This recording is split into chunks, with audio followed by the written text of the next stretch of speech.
Firefighters say fire danger is a year-round concern here in San Diego. Just this week, this was an issue for residents in Lakeside.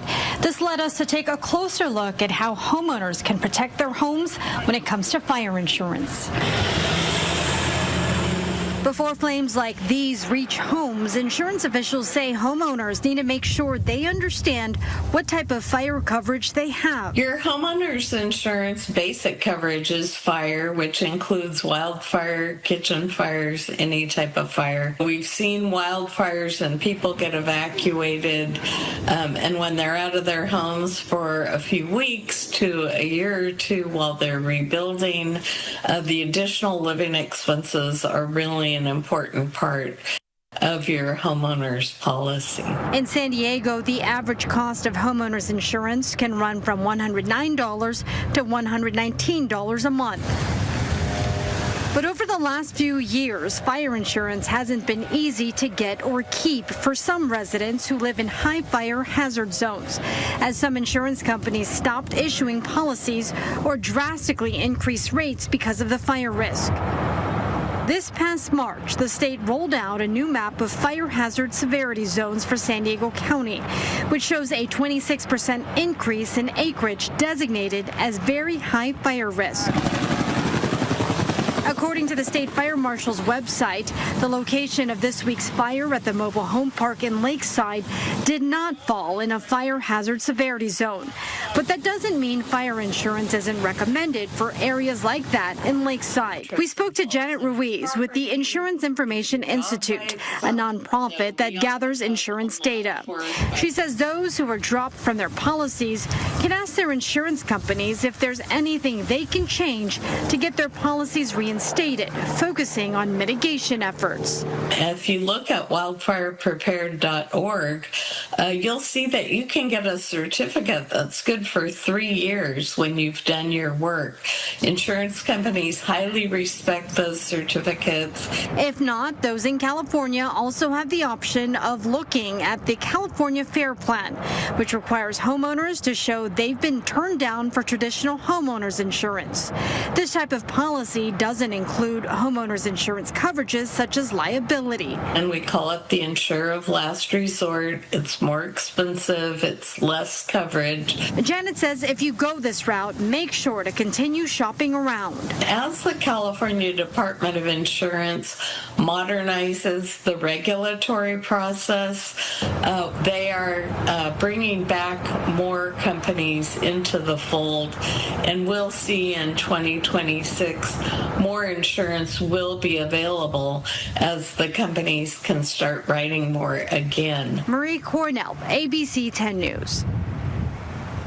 Marie is always looking for stories to help you save money. If you have any story ideas for her, please send an email to marie.coronel@10news.com.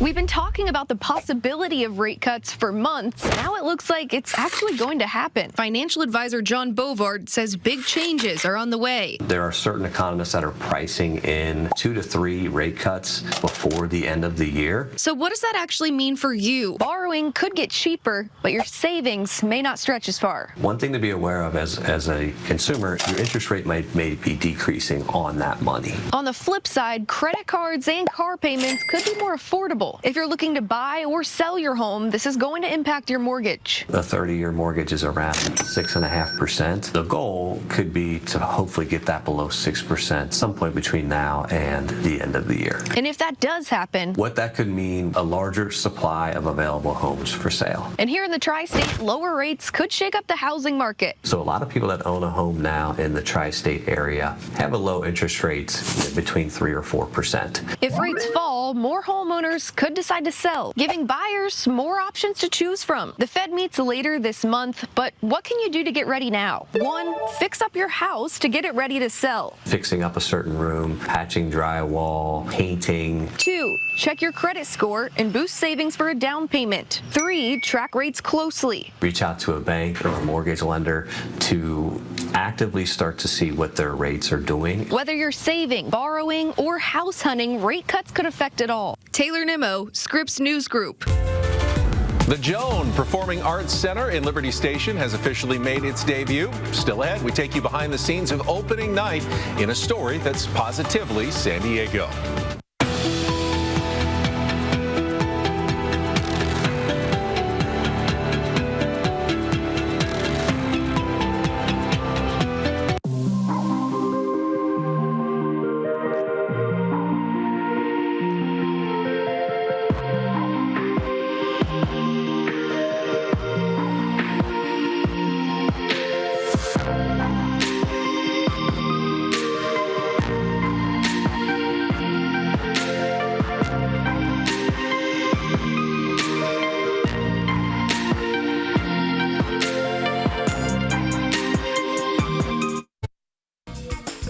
Registration for the 2026 San Diego County Scripps Regional Spelling Bee is now open. Enroll your school before the end of the year for bee season. For more details and to secure your spot, visit spellingbee.com/enroll.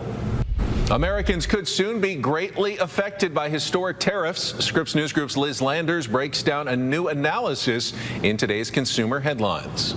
A new Yale Budget Lab analysis shows the tariffs will hit low-income families hardest because they spend more of their income on basic needs and imported goods. The study says children will be among those affected.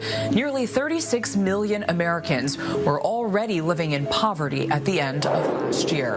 Spotify is finally launching high-quality, lossless audio for premium subscribers at no extra cost. It's rolling out in 50 countries over the next 2 months, though some U.S. listeners are already getting access to the feature. Spotify first announced lossless plans in 2021, but put them on hold. Rivals Apple Music and Amazon Music have offered similar high-quality audio for years. Cheese lovers need to check their refrigerators. Middlefield Original Cheese Co-op is recalling multiple cheese products across 4 states due to possible Listeria contamination.